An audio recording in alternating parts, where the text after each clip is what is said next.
Right, lads. I do have my voice back. We are back for UFC Fight Night, the last one ever going to be on the ESPN. Promos, it's all done after this, going to Paramount Plus. I'm not sure what they're doing with the Apex, or if it's still going to be a thing. I assume so. But let's send off the last Apex card, but hopefully a big winner. Last week's card was really, really good. I shared some more personal bets of Chris Duncan getting a submission. Was right about that. Missed most of the card because I was drunk enough. But I've seen all the finishes. We were unlucky with the Yazan fight. He went for a fire fight like I said he would. Fortunately, he was the one who got cracked and finished. But look, what can you do? But look, we get down to this week. Of course, it's Brandon Royval versus Kape. We will just move down to the lock. I'm not going to waste too much time, and let's get into lock of the week. Brandon Raw Dog Royval. So yes, lads, we are going to move this across because we are going to talk about Brandon Raw Dog Royval. Now, again, Grady, I know you're watching this. You always say my picture biased, you prick. So this one isn't. I have real knowledge here. Let me just use it, because if it was, Neil MAGNY would be here. He is in the video, but he would have in the lock. But I'm going to use real logic here with Raw Dog, and we're going to get down and talk to it. So, I will start by saying I've never really got the hype for Starboy. Well, Kape is not someone I have ever got the real hype of. I know that he has 2 wins his last finishes. They're both finishes, but being fair, the Bruno Silva fight, he did foul him. He kneed him straight in the bollocks, straight in the dick, and then finished him. And then about another kind of foul, almost kind of foul play with the strikes, nearly a poke. It's not very impressive. The Makayev fight, they had the blood fight, and then, of course, they went in there and didn't really do anything. I'll give Kape a pass on that because he broke his toe. And then, besides that, he's been Odie Osborne, Zila Zagoom, David Dobrik was even able to take him down twice. David Dobrik, but let's call him Dobrik. Somehow he's taken down by a vlogger twice, and, it's just not a great look. If we go into it with the stats, their average fight times are about 12 minutes. Actually, surprisingly, another thing I wanted to mention is Kape has never had a 25-minute fight. Like, he's never actually gone 5 rounds. He's never had a 5-round fight. I know he's had once or twice with injuries falling out, and Brandon Royval has had almost probably the most in this division. He's beaten Brandon Moreno, Tesoro Tyra, and 2 wars. Tesoro Tyra, a lot of people thought he wasn't ready, then he came out and done that to Brandon Moreno. People can grow up, but that was a great win by him. He's kind of a Peter Yan sort of situation where I think he takes 1 or 2 rounds to kind of get the information, but then once round 3 starts, he basically will always take the next 2 and usually always win these. Even in the Van fight, if he didn't probably get knocked down the last 10 seconds, you could have had a very fair split decision argument, and I think Van did win that. I'm not going to lie, but I did think Van did win that, and now obviously Van's the champ. If we look through his record, he's beaten Matthias Nikolai with knees and punches. He's lost to Pantoja for the belt. Another 5-rounder. He has gone to a lot of 5-rounders already inside the UFC and even outside it. It's very, very good to have, but we should look into the real stats here. Of course, it's 5'9", fighting 5'5", but they do have the same reach. Kape has very, very long arms for how short he actually is. They're both southpaws. Their strikes per minute, basically the same, 5 per minute, and then absorbed is technically the same defense, same strike. And actually, I know Kape's bigger than these, but the one I really want to look up was takedowns. He does have 81 takedown defense, but at the same time 75% accuracy, with a lot of submissions really coming from Moreno's side, or sorry, from Royval's side. I'm going to keep saying Moreno, but Royval's side from Raw Dog. His takedown defense isn't great, but again, Kape is not a heavy wrestler, and I think Brandon Royval clearly proved inside the Tesoro Tyra fight with his 3 takedowns. He is an aggressive submission wrestler. One thing Kape struggles with massively is submissions. He's been submitted 2 times in his career in the 3rd round. Now, that did happen outside the UFC. That happened inside Ryzen, which is even a bit weirder, but it is Haraguchi. He's one of the best, so you can kind of understand how he gets submitted by him. He is one of the best. But I think the way to look at it is Raw Dog really just needs to keep this on the outside. Kape is going to try blitz. Kape does this in all his fights. He tries to blitz. I think keep on the outside. Royval lands the jab throughout this fight. Not sure it goes to 25 minutes with Kape never really going to 25 minutes. Royval left finish could be very, very likely, but if it does, I feel Royval takes the decision. I just think he uses the jab. Dirty boxing is something that he needs to do. Aggressive wrestling, if he starts to get the aggressive takedowns, the dirty boxing will come. It's something that he needs to get into his game, and I know Raw Dog has it in him.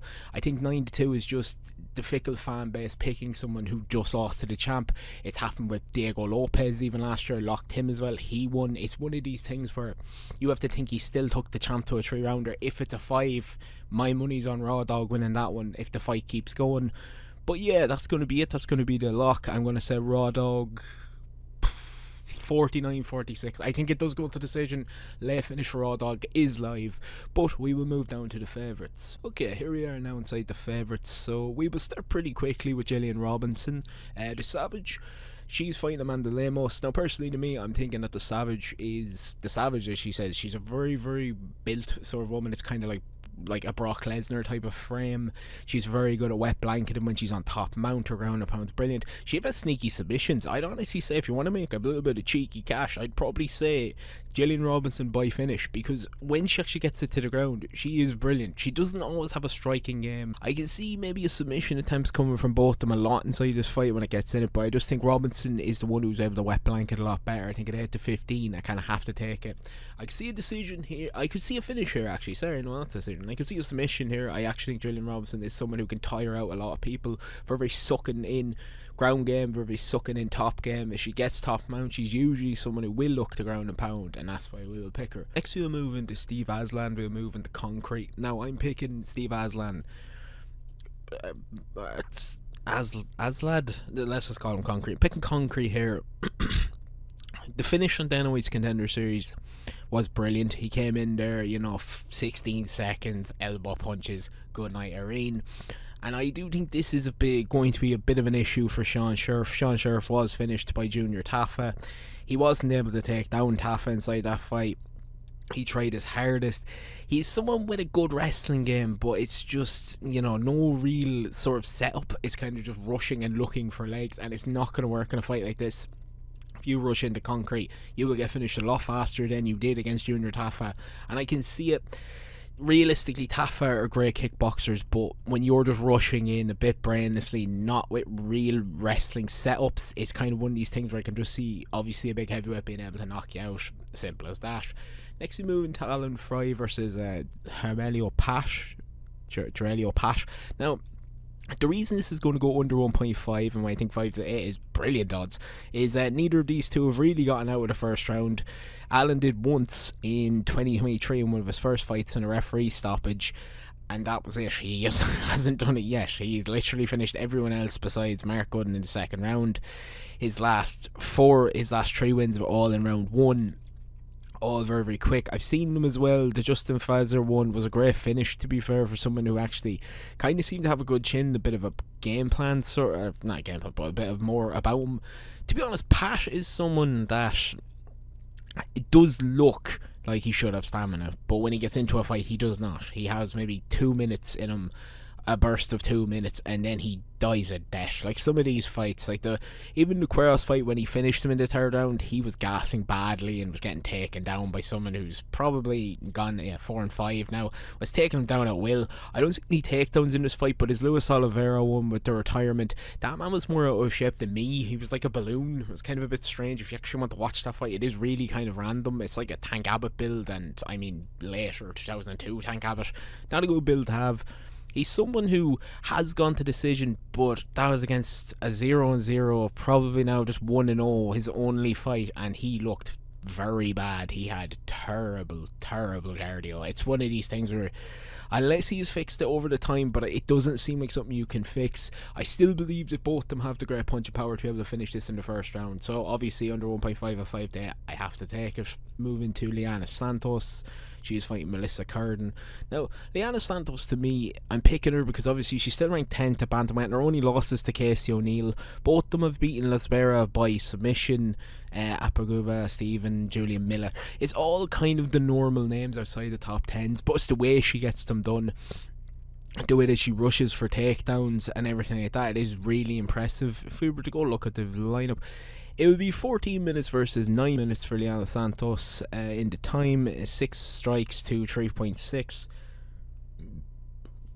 56% accuracy to 52. Strikes absorbed 2.8 to 3.4. A lot more defense. And she has 83% takedown defense to 75. She puts up a 1.3 average. This is only recorded from one fight as well, so this is why it's a bit more kind of screwed over this side. But 2 takedowns to 1.9. To me, Liana Santos is just a better real grappler here. I think that she is someone who has the more kind of judo game. I think she's going to be able to get in, get a lot more trips, kind of get into the tie clinch, then be able to trip it down onto the mat. She is live for submission, but I will just say pretty safely should be able to win this by decision. We'll go 29-28, and that will be the favourites. We'll move into the underdogs. Here we are in the underdogs. Now, I know I'm starting with a bit of a weird one. I am starting with Giga Chizmazian.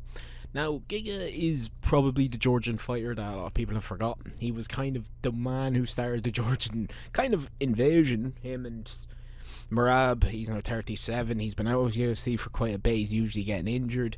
His fight with David O'Mana, I think, was taken off the cobwebs, taken off the rust. He came in, a bit over the weight limit. It was just, I think it was just coming in more to take rust off. He hadn't really fought in quite a bit of time. He's been able to finish a lot of people over the time. He went to decision with Alex Caceres, beat Edson Barboza, Cub Swanson, finished both of them. Brilliant stuff. Now, they were 4 years ago. 15-5 or 16-1, average fight times 8-3 to 13.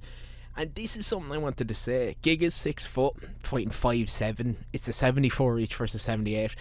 If Giga can just get the distance, if Giga gets the distance, I can feel it.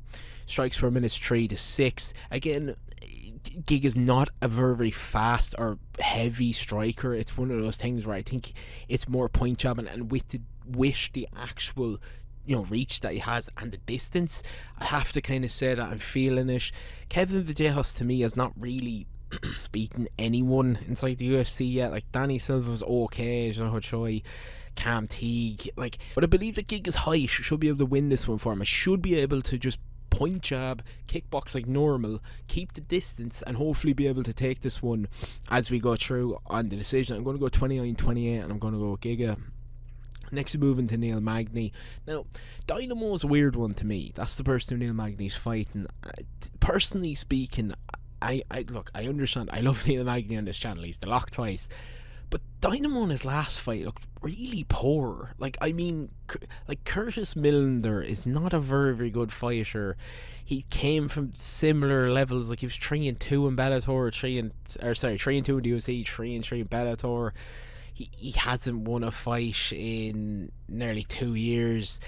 He kind of came in and it just didn't really look that impressive, to be honest. Dynamo kind of just out-wrestled him, but he looked slow. He looked like someone who'd been away from the sport for 2 years, if you understand what I mean. He looked rusty, and very rusty at that.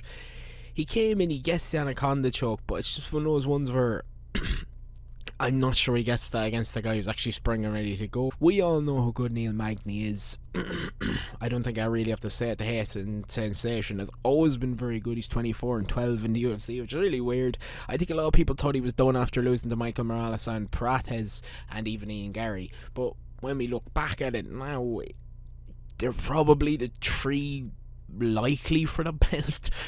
Carlos Prates and Michael Morales. Michael Morales is still 18-0, and Carlos Prates has dynamite power. It's not really much of a shock. I will say Neil Zakai fight, I did think he was looking a bit kind of slower than usual, but I do think getting that finish really did bring back confidence in Neil Magny. And then the one on Jake Matchers was a beautiful fight. Yusur Azimov to me is just someone who just looks rusty. It's maybe the juicing thing from Bellator, as we all know they were juiced up to the gills in that place. And again, he didn't exactly beat anyone in Bellator. It was just Nolan Stanley and Douglas Lima. And even that fight with Curtis Millender just didn't look good, in my opinion. If you're going to come in here looking like this against someone as good as Neil Magny, when Neil Magny is a 5-inch reach advantage, 3 inches taller than him, that to me sounds like you're going to get an anaconda choke, because he's going to jump in with the head and Neil's going to be able to link the arms. Neil, I understand, is not the greatest submission artist ever, and of course there's no real stats on Asmund, but out of watch, I can't really justify Dynamo at the odds. At 3-1, I can't say no to Neil Magny. There is a chance here Dynamo looked really slow inside the last fight on the regional scene. Maybe it was a coax, maybe that was the game plan, make him look slow so no one really expects anything in the UFC, but I highly doubt it.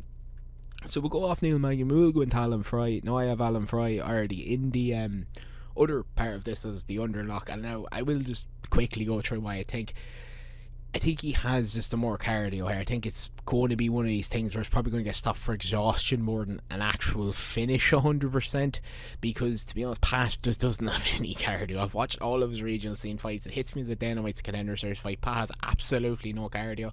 He has it for maybe about 2 minutes, and if he doesn't finish someone in dash, you can see that all he really does is just swing with all of his power. There's no real clean setups, no real setups.